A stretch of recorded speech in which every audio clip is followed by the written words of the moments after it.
2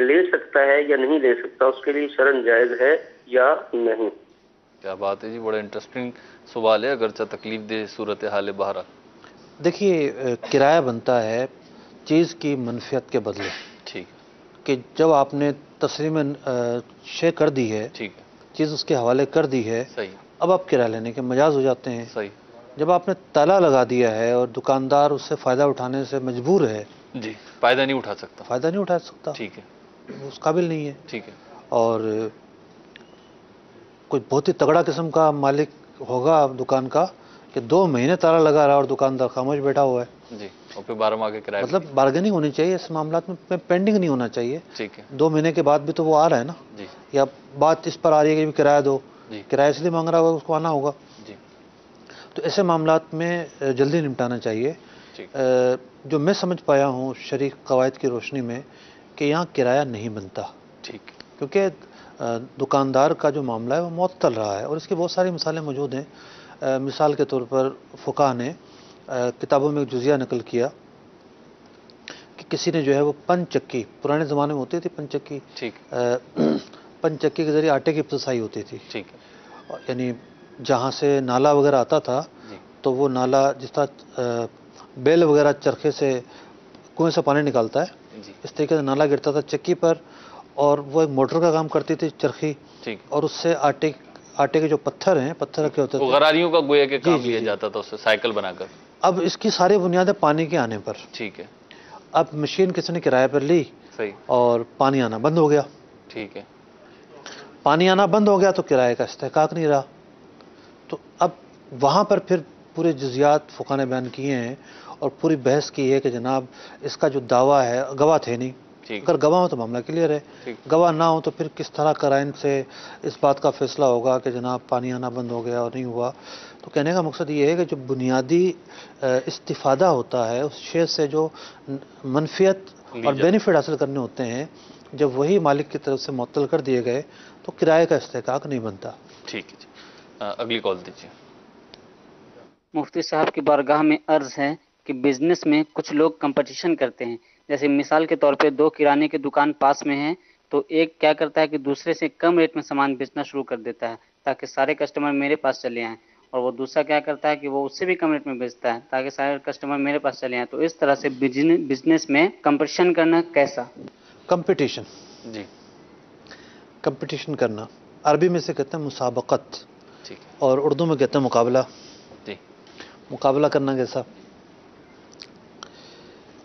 دیکھیے مسابقت یا مقابلہ جو ہے اس کا تو جواز ہے، ٹھیک ہے، جائز، آدھی بات ہے یہ، ٹھیک ہے، اس کا تو جواز ہے۔ ٹھیک، مثال کے طور پر 2 گھوڑ سوار ہیں، بغیر کسی انعام لگائے، ٹھیک، ٹھیک ہے، شرط نہیں ہے کہیں سے بھی، ٹھیک، جگہ کی صورت نہیں ہے، اور وہ ریس لگاتے ہیں، ٹھیک ہے، یہ مسابقت ہے، کون جیتے گا۔ ٹھیک، تقاریر کا مقابلہ ہوتا ہے، کون سا بچہ جو ہے وہ جیتے گا، نعت خوانی کا مقابلہ ہوتا ہے، کون سا بچہ جیتے گا، تو یہ مسابقت ہے، جی، یہ مقابلے کی فضا ہوتی ہے، اور مقابلے کی فضا میں ہر ایک اپنے جوہر دکھا رہا ہوتا ہے اور آگے سے آگے بڑھنے کی کوشش کرتا ہے۔ تو یوں دکاندار کو بھی اس بات کا حق حاصل ہے کہ وہ مارکیٹ میں زیادہ گاہکوں کی توجہ حاصل کرے، ٹھیک ہے، زیادہ سے زیادہ گاہک اپنی طرف مائل کرے، صحیح، یہ مسابقت ہے۔ اور اس کے لیے دیکھیں کئی طریقے ہوتے ہیں۔ مثال کے طور پر ایک دکاندار وہ ہوتا ہے جو بالکل سیدھا سادہ ہے، ایڈورٹائزنگ کا تو اس نے کبھی سوچا ہی نہیں ہوگا۔ ٹھیک ہے، ایک دکاندار وہ ہے کہ جناب اتنا بڑا بورڈ لگایا ہوا ہے، دکان کے اوپر اتنا بڑا بینر لگایا ہوا ہے، بینر سے کام نہیں چلا تو وہ لائٹ کے ساتھ بورڈ لگا لیا، ٹھیک ہے، ہینڈ بل دے رہے ہیں، یہ دے کچھ رہے اور چیزیں کر لی، ہیں، ٹھیک، جمعے کے باہر لوگوں کو بھیج دیا، وہ ہینڈ بل تقسیم کر رہے ہیں، تو وہ اپنی پروموشن کر رہا ہوتا ہے، ٹھیک، تو وہ پروموشن کے ذریعے مسابقت چاہ رہا ہوتا ہے۔ صحیح، اسی طریقے سے بعض دکاندار پیکیج نکال دیتے ہیں کہ جناب اتنے میں جو ہے وہ ہم یہ کام کرتے ہیں اور مارکیٹ سے اتنا سستا بیچتے ہیں۔ ٹھیک، یہ تو ہے مسابقت، اور مسابقت کا جواز ہے، ٹھیک، لیکن اس تصویر کا ایک دوسرا رخ بھی ہے۔ ٹھیک، دوسرا رخ یہ ہے کہ اس کی چیز نہ بکے میری بکے، یہ مقصد ہو، مسلمان کو ضرر پہنچانے کی نیت ہو، اللہ، یہ نیت جائز نہیں ہے۔ تو مفتی نیت کیا کرے گا وہ؟ نیت یہ کرے گا کہ میرے پاس گاہک آئیں، بہت سارے ایسے لوگ ہیں کہ جن کو دکان کا نہیں پتا، وہ سارے ایسے لوگ ہیں جن کو جو ہے وہ توجہ نہیں ہے، جو کبھی آئے نہیں ہیں میرے انداز سے، میری ڈیلنگ سے، ان کو تجربہ نہیں ہوا کہ میرے پاس آئیں تو صحیح، میرا اتنا اچھا انداز ہے، خوش اخلاقی سے میں پیش آتا ہوں، ادھار رہ جائے تو نرمی کرتا ہوں، ملاوٹ نہیں کرتا، اچھی چیز بیچتا ہوں، لوگوں کو فائدہ پہنچے گا۔ صحیح، اپنے آپ کو آگے بڑھانے کی نیت غلط نیت نہیں ہے، ٹھیک، لیکن یہ نیت کہ دوسرے کو ضرر پہنچے، یہ مارکیٹ میں کیوں آ گیا، یہ جلدی دکان کیوں کھولتا آ کے، یہ مجھ سے دیر سے کیوں جاتا ہے، یہ آرام ہی نہیں کرتا، اور جب دیکھو دکان اس کے پاس گاہک بیٹھے رہتے ہیں، یعنی اس سے زوال تمنا کی نیت کرنا حسد ہے۔ اللہ اکبر، اس سے بچے، یعنی معاف کیجیے، زوال نعمت کی تمنا کرنا یہ حسد ہے کہ اس کے پاس جو زیادہ گاہک آ رہے ہیں، اس کو جو زیادہ نفع ہو رہا ہے، اس کا مال جو زیادہ بک رہا ہے، یہ نہ ہو، یہ حسد ہے، یہ نیت مذموم ہے، یہ نیت ناجائز ہے۔ اب لوگوں کے احوال مختلف ہوتے ہیں، ٹھیک، لوگ اتنے کمزور ہیں کہ وہ جب مسابقت کے معاملے میں آتے ہیں تو اس چیز سے نہیں بچتے، غالب طور پر لوگ اس سے نہیں بچتے، اور وہی ایک معاصرانہ جو ٹکراؤ ہوتا ہے اس کی کیفیت جاری رہتی ہے۔ لیکن یہ ضرور ہے کہ توجہ دلائی جائے تو لوگ بچتے بھی ہیں، آج تک اگر کسی کی توجہ نہیں تھی اور وہ صرف یہی نیت کرتا تھا کہ جناب صبح آ کے سب سے پہلے وہاں دیکھنا ہے کون سے گاہک آئے ہیں، کیا ہو رہا ہے وہاں پہ، وہاں کتنی خریداری ہو رہی ہے، مال کتنا آ رہا ہے، تاکہ اندازہ لگا سکے، ویسے اندازہ لگانا اور چیز ہے، اور ایک یہ تمنا کرنا کہ گاہک نہ آئے وہاں پر، اس کا مال نہ بکے، یہ نیت جائز نہیں ہے۔ ٹھیک ہے، یعنی خود آگے بڑھنا چاہ رہا ہے یہ تو اچھی بات ہے، لیکن دوسرے کو پیچھے دھکیل کے یا اس کو نقصان دوسرے سے، دیکھیں موٹا سا جملہ ہے، جی، دوسرے کو ضرر پہنچانے کی یا پہنچنے کی تمنا، ٹھیک، یہ کہیں سے بھی نہیں ہونی چاہیے، ٹھیک، یعنی مسلمان کے دل اس کے علاوہ بھی نہیں ہونی چاہیے۔ بعض اوقات پڑوسیوں کے اندر ایسا حسد مطلب کہ طاری ہوتا ہے کہ اس کو یہ فائدہ پہنچا کیوں، ٹھیک، یعنی کسی کو فائدہ پہنچنا، کسی کو عزت ملنا، کسی کو مطلب کہ کسی کے ہاں دولت آنا، کسی کے ہاں اولاد کا آنا، بعض لوگ اس سے مطلب کہ گن کھاتے ہیں، یہ سڑی ہوئی طبیعت کی علامت ہے۔ اللہ اکبر، کہ جو پاکیزہ طبیعت ہوتی ہے وہ تو خوش ہوتی ہے، دعائیں دیتی ہے ٹھیک، کہ ماشاءاللہ میرے پڑوسی کے ساتھ یہ اچھا معاملہ ہوا ہے، میرے پڑوسی کو اللہ تعالیٰ نے یہ نعمت دی ہے، اس کو گاڑی دی ہے، گھر اس نے دوبارہ سے تعمیر کروایا ہے، اس کے ساتھ یہ ہوا ہے، وہ ہوا ہے۔ لیکن اگر آپ دیکھیں گے تو لوگوں کی نجی گفتگو کے اندر جی، جہاں بھی ترقی ہوتی ہے نا، جی، ترقی ہوتی ہے، وہ ترقی زیر بحث ضرور آتی ہے، کہاں سے کر لی، کیسے کر لی، جناب اس کے پاس تو یہ آ گیا ہے، اس کے پاس تو وہ آ گیا ہے، حالانکہ بیچارہ دن رات ایک کر کے محنت مشقت کر کے آگے بڑھ رہا ہوتا ہے، اور اپنی مطلب کہ کاروبار تو کوئی سب کرتے ہیں، ٹھیک ہے، لیکن ایک بندہ وہ ہوتا ہے جو کاروبار میں آگے نکل جاتا ہے۔ کاروبار میں لائن ملنا بعض اوقات نصیب کی بات ہوتی ہے۔ یہ تو پرابلم ہوتی ہے نا کہ اگر وہ محنت کر رہا ہے تو ہم بھی تو ہاتھ پہ ہاتھ رکھ کے نہیں بیٹھے، ہم بھی محنت لیکن کر میں رہے یہ ہیں۔ عرض کر رہا ہوں کاروبار میں لائن ملنا بعض اوقات نصیب کی بات ہوتی ہے، اور بعض اوقات بندے کی اپنی محنت شامل ہوتی ہے۔ مثال کے طور پر ایک آپ دکان کھول کے بیٹھے ہوئے تھے اور ایک کوئی ایسا گاہک آ گیا کہ آپ کا تو جناب بارے نہیں آ رہے ہو، مطلب کہ ہر مہینے ٹھیک ٹھاک مال وہ خرید رہا ہے، ٹھیک ہے، بیٹھے بٹھائے آ گیا، ٹھیک، اور ایک یہ ہوتا ہے کہ آپ کی کوشش اور محنت ہوتی ہے، آپ آگے بڑھتے ہیں، سفر وسیلہ ظفر ہوتا ہے، جو بندہ نکلتا ہے، اپروچ کرتا ہے، پروموشن کرتا ہے، مارکیٹنگ کرتا ہے، ٹھیک، تعلقات عامہ سے فوائد اٹھاتا ہے، اس کی پی آر اچھی ہے، اس کا اعتماد اچھا ہے، اس پر لوگ آنکھ بند کر کے اعتماد کر سکتے ہیں، بہت ساری چیزیں دیکھی جاتی ہیں۔ ٹھیک، لوگ اپنی طبیعتوں کو نہیں دیکھتے، اپنے مزاج کو نہیں دیکھتے، اپنے طریقہ کار کو نہیں دیکھتے، ایسے لوگ بھی ہوتے ہیں، بس گاہک کیا آ جائے ایسا لگتا ہے کہ سوکن آ گئی ہے دکان میں، استغفر اللہ، ٹھیک ہے نا، تو گاہک سے ایسے بات کریں گے رکھے پن سے جیسا کہ کوئی جیسے لڑنے کے موڈ میں، ہاں، صحیح فکر، گاہک کو آنا ہی نہیں چاہیے تھا۔ تو جناب اپنے مزاج پر بھی ذرا غور کریں، گاہک کے بھی کچھ رائٹس اور حقوق ہوتے ہیں، ٹھیک، وہ بھی آپ سے حسن اخلاق کا تقاضا کرتا ہے، آپ اس کے ساتھ اچھے طریقے سے تو پیش آئیں۔ ٹھیک ہے۔ اس پہ جو موضوع آپ نے لیا، یعنی سوال کے ضمن میں جو گفتگو کی، بہت سارے سوالات میرے ذہن میں آ رہے ہیں، لیکن میں چاہ رہا ہوں سلسلہ ہمارے موضوع پہ رہے۔ البتہ ایک سوال میں آپ سے ضرور کروں گا، کیونکہ وہ مثال آئی، آپ نے گھوڑوں کی مثال دی، ریس کی مثال، تو آج کل جو ہے ہمارے نوجوان وہ بائک پہ ریسنگ کرتے ہیں، ون ویلنگ کرتے ہیں، اس قسم کی چیزیں صرف باب المدینہ کراچی ہی میں نہیں اور دیگر جگہوں پہ بھی آتی ہے، اور پھر وہ پبلک روڈز جو ہیں ہمارے ان پہ کرتے ہیں تو پھر حادثے ہوتے ہیں، بعض اوقات خود زخمی ہوتے ہیں بیچارے، انتقال کر جاتے ہیں، مر جاتے ہیں، یا پھر دوسروں کو نقصان پہنچاتے ہیں، تو کیا اس ریسنگ کی بھی اجازت ہوگی؟ دیکھیں وہ مسابقت ضرور ہے، جی، لیکن وہ مسابقت ہے موت کی طرف بڑھنے کے لیے، یہ بائک والی، کہ موت کی طرف کون آگے بڑھتا ہے، ٹھیک، کون موت کے قریب پہنچتا ہے. تو حدود و قیود ہوتی ہیں. ٹھیک، ایسا نہیں، ہمارے ہاں منی بس والے دوڑ لگا رہے ہوتے ہیں، جی، اور آپ نے کتنے سے واقعہ سنے ہیں کہ جناب منی بس والے لوکل جو بسیں ہوتی ہیں جی، جی، وہ بسوں والے دوڑ لگا رہے تھے اور بیچ میں بائک والا پس گیا، بیچ میں یہ آدمی پس گیا. تو ہر چیز کے کرنے کی جگہیں، مواقع اور حدود ہوتی ہیں. جیسا کہ 14 اگست آ رہا ہے، جی، تو 14 اگست پر بہت سارے اسکولوں کے زیر تمام اس طرح کے پروگرام ہوتے ہیں.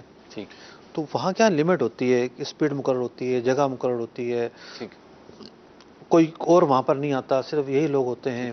طرح طرح کے مقابلے، سیف گارڈز وغیرہ بھی ہوتے ہیں. بہت ساری چیزیں ہوتی ہیں، ان کو سامنے رکھ کے یہ سب چیزیں کی جاتی ہیں. ہمارے ہاں تو جہالت کا دور ہے.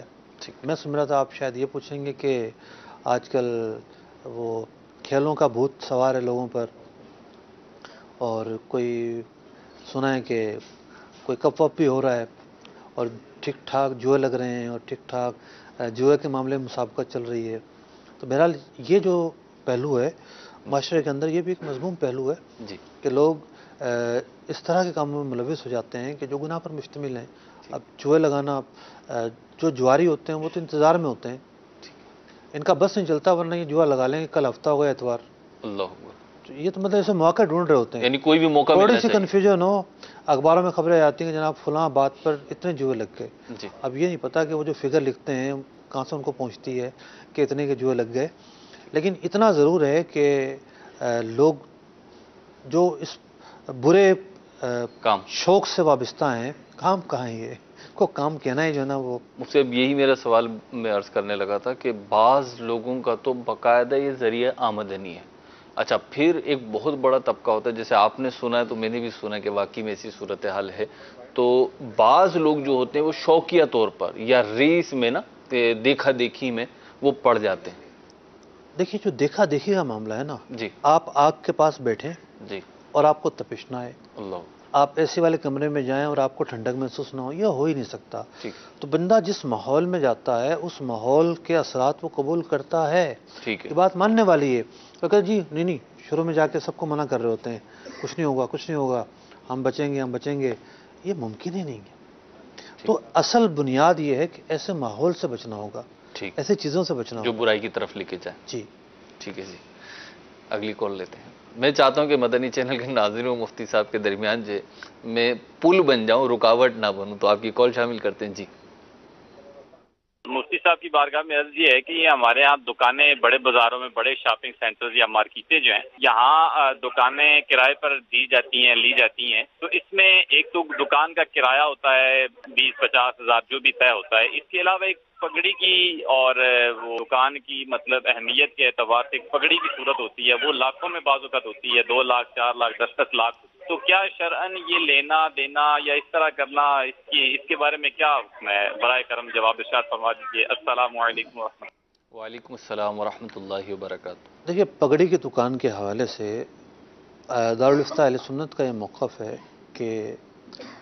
یہ طریقہ کار درست نہیں ہے. ٹھیک، اور آج کل تو ویسے بھی یہ طریقہ کار تقریباً ختم ہو چکا ہے. جی، اولڈ ایریاز میں کہیں کہیں باقی ہے، جی، باقی تقریباً یہ ختم ہونے جا رہا ہے.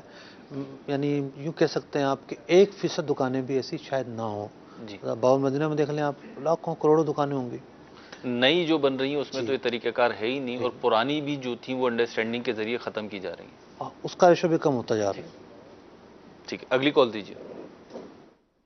میرا نا مفتی صاحب سے سوال ہے. ابھی میں نا کام کرتا ہوں فلور مل کا، تو وہ نا اس میں جو ہوتا ہے نا محکمہ فوڈ انوالو ہوتا ہے. تو وہ جو نا ہم لوگ جب گورنمنٹ کی گندم کوٹا اٹھاتے ہیں نا تو وہ ہم سے رشوت طلب کرتے ہیں. اگر ہم رشوت نہ دیں تو وہ ہمیں جو ہے نا وہ تنگ کرتے ہیں، وہ ہمیں وہ گندم نہیں صحیح طرح دیتے. اگر ان کو پیسے دیں تو وہ صحیح دیتے ہیں. تو میرا یہ سوال تھا کہ یہ جو ہم رشوت ان کو دیتے ہیں اس میں کون گنہ گار ہے؟ ہم گنہ گار ہیں یہ وہ؟ ٹھیک ہے جی، سوال آپ کا آ گیا. دیکھیں ایک ہوتا ہے استحقاق. ٹھیک. ڈیزرو کرنا. جی ڈیزرو کرنا انگلش میں کہتے ہیں.